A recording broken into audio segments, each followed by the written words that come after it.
Hi, I'm Katharine Robinson and I'm here talking to some of the speakers from Discover Sourcing today. With me is Andy, and I'll let him introduce himself. Hi, I'm Andy Mountney. I run Aspen in-house, which is a business which recruits for direct corporate resourcing teams, and I also train those people as well. So, Andy, you probably get a look at several sort of in-house teams where have a unique perspective. How do you see sourcing as represented in the mix? I think is it a separate function, a separate job, or do you see recruiters are doing that as part of? I think it's obviously something which is very high profile at the moment in in-house recruiting, because a lot of businesses have really set the goal of directly sourcing and saving revenue a lot of the time by doing that, and perhaps focusing on that, but also looking to own their brand in the marketplace. One of the challenges at the moment is typically that a lot of organisations don't really understand that the skill set perhaps of a sourcer is different to that of a recruiter. So we've seen a move where a lot of organisations are rather more expecting their recruiters to be sourcers rather than treating it as that separate skill set.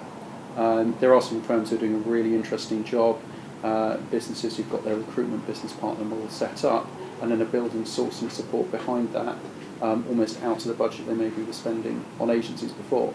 But I think when it comes to cutting costs and saving money at the moment, that's one of the things that quite quickly suddenly becomes merged into one role, and you typically see sourcing being treated as a stepping stone to being a recruiter, and then asking that person to do everything on less money than the business partner, who then either moves on to a different role or gets made redundant. So it's probably not getting the respect it deserves at the moment, except for in the technology sector where you've got US businesses who are really committed to it. How do you see things evolving in the future?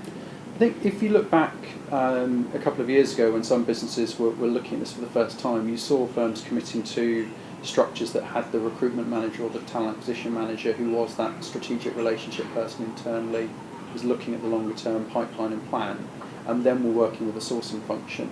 And they were doing that in terms of filling immediate vacancies, but also looking at the longer term talent pipeline.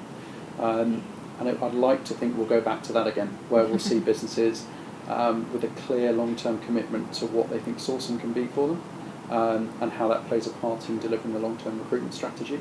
But while I think there's a bit of still uncertainty in the economy, that's probably 12 months down the line at best. Thank you.